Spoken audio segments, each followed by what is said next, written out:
Story 1, Room 2, 19, at the Black Elk Lodge. I was driving through South Dakota last October, heading west toward Rapid City, after spending the weekend visiting an old friend near Sioux Falls. I remember the sky being unusually dark for that time of year, a deep blackness that felt too heavy for just a cloudy night. My GPS kept losing signal along Highway 44, and by the time I reached the edge of the Badlands, the temperature had dropped into the low 40 seconds. I'd planned to get into Rapid City before midnight, but thick fog rolled in from the plains so suddenly and so aggressively that the road ahead vanished almost completely. I could barely see 10 feet in front of my truck. I knew I couldn't keep driving like that. So when I saw a dim, half-broken neon sign flickering on the right side of the road, Black Elk Lodge, vacancy, I pulled in without hesitation. I'd never heard of it before. It wasn't on Google Maps earlier. In fact, when I tried to look it up, my phone still showed no service. The building looked like it hadn't been renovated since the 70s. 2 stories, green paint peeling off the siding, and a long, dark hallway visible through the lobby windows. A single truck was parked near the end of the lot, covered in dust like it hadn't moved in days. I stepped inside, and an older woman behind the front desk looked up at me like she'd been expecting someone. Her hair was gray, neatly tied back, and she wore a name tag that read Martha. Her smile didn't reach her eyes. "Long night to be driving," she said. I nodded. Fog came in fast. She pushed an old-fashioned metal key across the counter. Not a key card, a metal room key, with a brass tag stamped 219. "Second floor, last room on the left," she said. "Stay inside your room tonight. Don't open the door for anyone." I waited for her to say she was joking, but she didn't. She just stared at me like she was delivering a warning she'd given 100 times before. I wanted to ask why, but I was too tired, and honestly, I just wanted to sleep. The hallway leading to the stairs smelled faintly like wet carpet and cleaning chemicals. The lights hummed overhead, flickering every few seconds. When I reached the second floor, I realized something strange. Every door was closed except mine, the last one. Room 219 stood slightly open, like someone had been inside recently. I pushed it gently, and the door swung inward with a low creak. The room was surprisingly clean, though outdated. Floral curtains, a heavy wooden dresser, a TV that looked too thick to still work, but the thing that stood out most was the large mirror on the wall opposite the bed. It was tall, wider than most mirrors you'd see in a motel, framed in dark wood carved with symbols I didn't recognize. It looked ancient, older than the motel itself. I sat on the edge of the bed and removed my shoes. The fog outside was so dense that the parking lot lights barely pushed through it. I closed the curtains, clicked off the lamp, and lay back. I think I had just started drifting off when I heard it. A soft, rhythmic knocking. 3 knocks, slow, steady, coming from the hallway right outside my room. I froze. I remembered what the woman at the front desk said. "Don't open the door for anyone." Maybe it was another guest. Maybe it was Martha checking on me. But something in my gut told me to stay put. The knocking stopped. Silence. Then 3 more knocks. This time, they came from inside the room, from the wall directly behind the mirror. I bolted upright. My heart felt like it was pounding in my throat. The knocking continued, slightly louder now, as if someone stood on the other side of the mirror, tapping slowly, patiently. Then a voice muffled, but clear enough to understand, whispered, "Let me in." My blood turned cold. I stumbled backward, nearly tripping over my own shoes. The mirror began to tremble, the glass vibrating like something heavy pressed against it from behind. I grabbed my phone, but it still had no service. I thought about running into the hallway, but something told me that would be worse. I didn't want to find out what was knocking. Suddenly, the mirror stopped shaking. Silence filled the room again. But this silence felt worse, like the air itself was holding its breath. I forced myself to look at the mirror, and that's when I saw it. A face, not mine, reflected behind me, pale, hollow. Eyes too dark to be human. Its forehead pressed against the inside of the mirror as if the glass were the only thing holding it back. I spun around, nothing was there.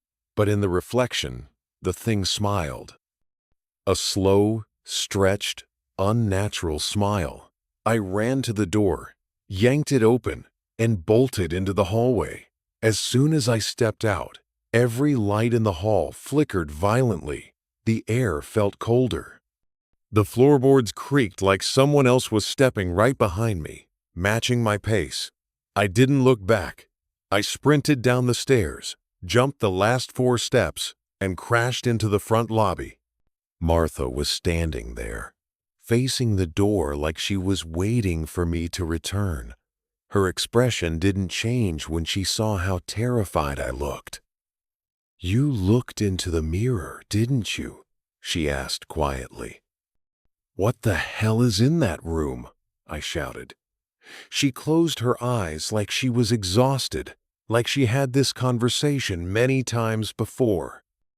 "This place used to be a lodge for travelers in the 1950 seconds, she said. "Legend says one room became colder than the others. Guests complained about whispers, scratching, seeing someone else's face in the mirror. Then people started disappearing. Always the guest in that room. I felt sick. Why keep the room open?" She shook her head. "We don't. The room chooses when it wants someone." She pointed at the counter. My key room 219 was still sitting there. I had left with it in my pocket, but somehow it was already back on the desk. "You need to leave," she said urgently. "Now, before it follows you out of the room." I didn't argue. I ran into the parking lot, climbed into my truck, and sped out without looking back. The fog was still thick, but I didn't care. I just wanted distance. 10 minutes passed, then 20. When I finally reached Rapid City, I pulled into a gas station and stepped out to breathe. Sitting there, perfectly centered, was the brass key to room 219. I swear to God, I left it behind. I threw it into a trash bin, got back in the truck, and drove straight to the nearest hotel chain I could find. The next morning, shaken but curious, I tried looking up the Black Elk Lodge. I searched everywhere: Google Maps, local listings, historical records. Nothing. No motel by that name ever existed along Highway 44. But sometimes, late at night, I still hear knocking in a slow rhythm, 3 soft taps against the wall behind my bed. And every time I pass by a mirror, I can't shake the feeling that the reflection behind me isn't always my own. Story 2. The Man Who Shouldn't Have Been There. Inside the 14th floor elevator. I wasn't supposed to be at the Belltown Crest Apartments that night. I didn't live there, my friend Mason did. He'd asked me to check on his cat while he was visiting his family in Idaho for the week. I'd been there a couple of times before, but never after dark, and never alone. The building was old, built in the late 72nd. One of those tall brick residential towers in downtown Seattle that looked modern decades ago, but now felt cramped, cold, and strangely hollow. Even the lobby lighting seemed too dim, like the bulbs were dying, but no one bothered to replace them. I got there around 11 p.m., later than I meant to. I'd stayed late at work and wanted to just feed the cat, refill the water, and head home. I pressed the elevator button, thinking about nothing more than getting upstairs and getting out. The doors opened with a soft ding, and a stale, metallic smell drifted out. My stomach tightened, but I stepped in anyway. Mason lived on the 14th floor. I pressed the button and leaned back against the railing. The doors slid shut, then the elevator began its slow, rattling climb upward. Around the 7th floor, the car shuddered violently. The lights flickered, buzzed loudly, and then steadied. It kept rising, but slower now, like something was resisting it. When it reached the 10th floor, the elevator jerked to a full stop. The lights cut out completely for a solid second, before switching over to the dim, reddish emergency lights that made the entire cabin look like the inside of a submarine. I pressed the door open button. Nothing. I pressed it again. Still nothing. The elevator didn't move. I sighed, leaning forward to press the call button for help, but then the elevator suddenly jolted and began moving again. Only this time, it was going down. Slowly. Very slowly. I watched the numbers above the door. 9, 8, 7. What unsettled me wasn't that we were descending. What unsettled me was the sound I started hearing. A faint tapping, like metal being flicked with a fingernail. It was coming from the roof of the elevator. At first, I tried to rationalize it. Old cables, settling metal, whatever. But then, the tapping changed. It became slower, more deliberate, almost like someone was dragging a single finger across the top of the elevator. I held my breath and stepped back, staring upward as if I might see through the ceiling. The elevator continued descending. 6, 5, 4. I moved toward the control panel and pressed the call button repeatedly. A crackling sound came through the speaker, followed by silence. Then a faint hiss. No human voice, just static. And over that static, I heard something else breathing. Slow, wet, close. I backed away from the speaker. "Hello," I said, my voice trembling. No reply, only the breathing. Then a low whisper threaded through the static. 14. My skin crawled. "Hello? Who is this?" Silence again. The elevator kept descending. 3, 2. The tapping above me stopped. The breathing on the speaker stopped. Everything stopped. And for the first time since the elevator malfunctioned, the cabin felt absolutely still. Too still.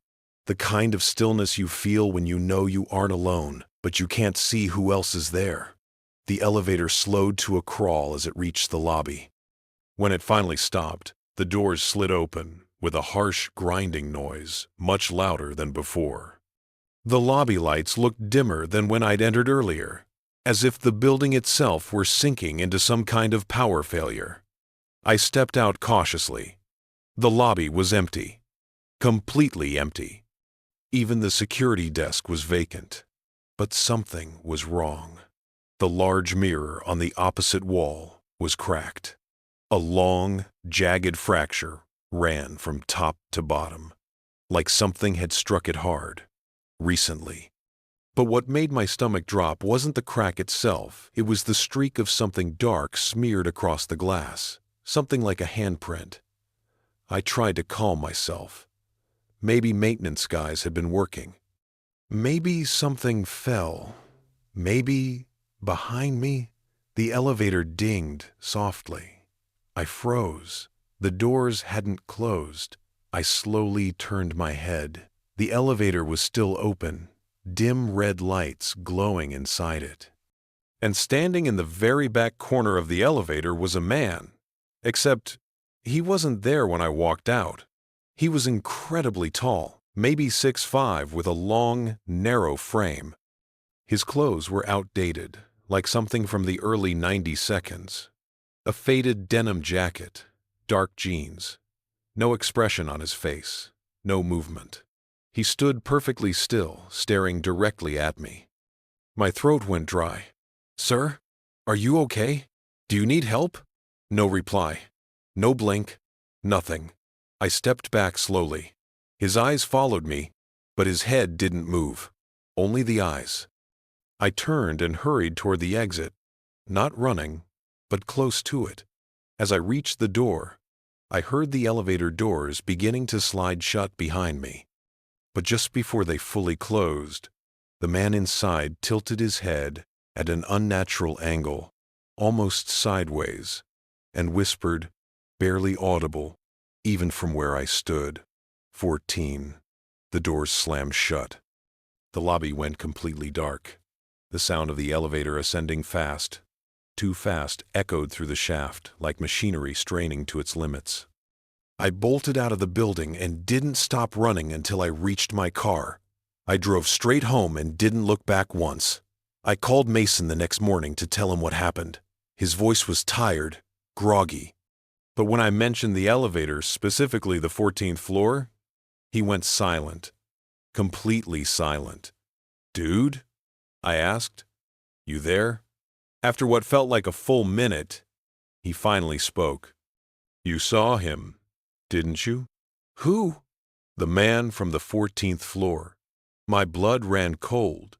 "What are you talking about?" Mason exhaled shakily. "Someone died in that elevator years ago. A tenant from the 14th floor. They found him on the roof of the elevator car, not inside it. That floor, that elevator, everyone who's seen him says the same thing." "What?" I whispered. "He whispers the floor where he died." My grip on the phone tightened. 14? Mason didn't answer the question. Instead, he said something worse, much worse. "Don't go back inside that building. Not at night. Not alone. And whatever you do, don't take the elevator again." I didn't, and I never will. But sometimes, late at night, when I'm lying in bed, I swear I can still hear it. A faint metallic tapping, like someone dragging their fingernail across a metal ceiling, slowly, patiently, waiting. Story 3. The elevator that didn't exist on the building plans. I'm a building inspector for the city of Chicago. I've inspected thousands of structures in my career: downtown skyscrapers, aging residential towers, abandoned warehouse complexes, but nothing has stayed with me the way the Harrogate Apartments did. The building itself isn't famous. It's not even particularly tall, just 9 stories, sitting near the edge of Logan Square, half residential, half offices. Built in 1984. Slightly outdated, but still functional. At least, that's what I thought before the night everything went wrong. It was a cold Thursday in January when I received a service request from the building's current owner, a property manager named Carson Lang. He reported complaints from tenants about unexplained elevator stoppages, doors opening on floors with no lights, and someone riding the elevator late at night despite no security record of entries. Usually, that meant an electrical issue, faulty sensors, or a dying control board. Nothing supernatural, nothing strange, just old machinery. So I scheduled an inspection for 10 p.m. after most tenants were in their apartments to avoid interference. When I arrived, Carson was waiting for me in the lobby. He looked exhausted, dark circles under his eyes, trembling hands, hair uncombed. "You came alone?" he asked. "Yeah," I replied. "Normal procedure." Carson swallowed hard. I wouldn't go in there without someone. Not anymore." I raised an eyebrow. "What exactly have you been experiencing?" He hesitated. "You'll see." I tried to get more information, but he kept insisting I simply start the inspection. so I grabbed my toolkit, clipboard, flashlight, and stepped toward the elevator. The doors opened before I even pressed the button. That was the first red flag. The cabin lights flickered, buzzing faintly. The space smelled odd, like damp concrete, with a faint metallic tang underneath. I stepped inside and pressed 9, the top floor. As the doors closed, I noticed the button panel was old but intact. No obvious damage. The elevator started rising with a low rumble, the kind you feel more than hear. But then, the digital floor display blinked strangely. Instead of showing 2, 3, 4, like usual, it flickered between numbers rapidly. 7, 4, 6, 2, 5 random order. I frowned and pulled out my clipboard. Malfunctioning display. Probably a wiring issue. Then, the lights shut off. The cabin went completely black for half a second before emergency lights kicked in dim, yellowish, barely illuminating the corners. The elevator stopped abruptly. The floor display finally stabilized, showing a number I'd never seen on any inspection of this building. 10. But the building only had 9 floors. I frowned at the display, thinking maybe it was an electrical ghost number. Malfunctions sometimes show non-existent floors. But then the elevator chimed. The same cheerful, electronic chime every elevator makes when it arrives at a destination. And the doors began to slide open. The hallway beyond was pitch black, not just dim, pitch black, like the corridor wasn't being supplied by any power source at all. I leaned forward and shined my flashlight into the darkness. The beam illuminated a narrow hallway, lined with old, peeling wallpaper. I recognized it instantly. This wasn't Harrogatel's interior design. The hallway looked decades older, like something from the mid-60s. Yellowed pattern wallpaper, rotting baseboards, and a single red exit sign flickering at the far end. But what made my skin crawl was the silence. Complete, suffocating silence. Behind me, the elevator doors tried to close, but hit the safety mechanism and reopened, like something unseen was holding them from shutting. I stepped back, reaching to press the lobby button. But the panel had gone blank. No numbers, no lights, just smooth metal. The hallway beyond the doors grew colder, as if the darkness itself had temperature. Then I heard it somewhere in that hallway. Footsteps, slow, heavy, moving toward the elevator. A deep instinct, older than fear itself, told me not to step into that hallway. Instead, I pressed the emergency call button. Static. Then a voice. Not the building's security. Not Carson. A low, rasping male voice that sounded far too close. "You're not supposed to be here." My breath caught. "Who is this?" I asked. Static swallowed my voice. Then the whisper returned. "He's coming." The footsteps in the dark stopped, then started again, faster this time. I backed into the elevator corner, gripping my flashlight. The beam shook in my hand. The elevator doors tried closing again, but once more they stuttered open. Something prevented them. The footsteps were now close. Too close. A shadow appeared at the edge of the flashlight beam, a tall silhouette standing perfectly still at the very edge of the hallway darkness. I aimed the flashlight directly at it. The beam struck a man, or something resembling a man. His figure was gaunt, with disproportionately long arms, head hanging slightly forward. His face was obscured by tangled, overgrown hair. He wore a janitor's uniform, navy blue, torn and stained. His skin looked grayish, like he hadn't seen sunlight in years. He didn't blink, didn't breathe. He just stood there, staring. I whispered, "Sir, do you need help?"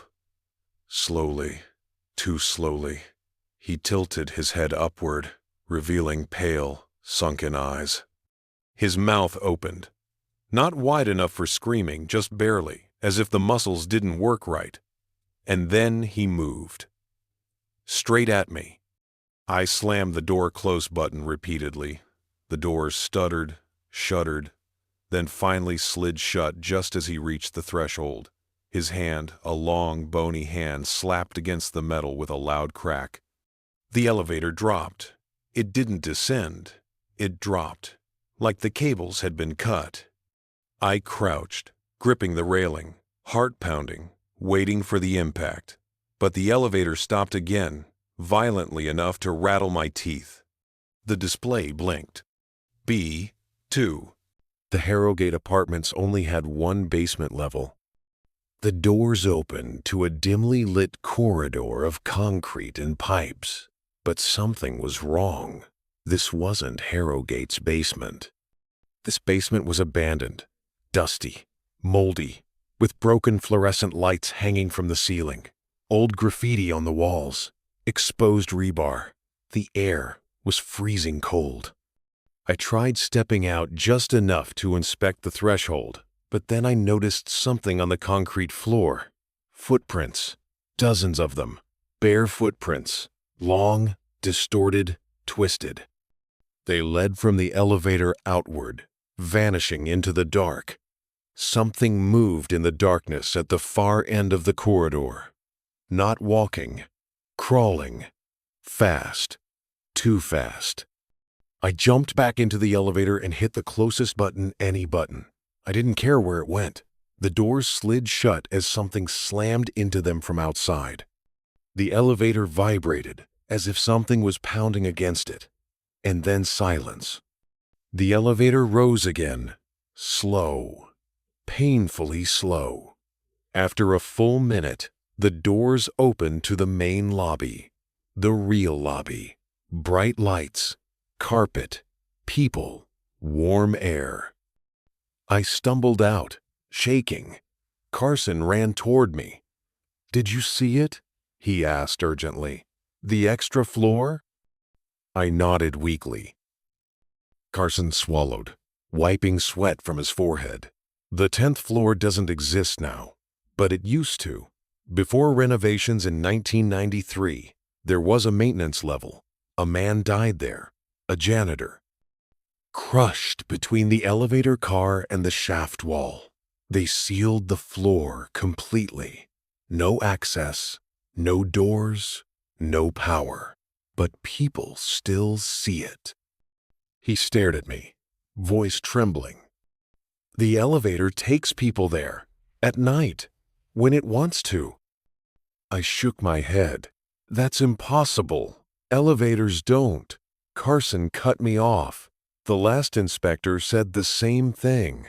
His expression darkened. "He disappeared 2 years ago, inside that elevator." I froze. "Disappeared?" Carson nodded. The doors opened. He stepped onto the 10th floor before anyone could stop him. His eyes glossed over. They never found his body. I felt sick.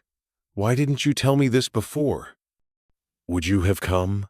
he asked. I couldn't answer. That night, I filed my report. But I didn't include the 10th floor.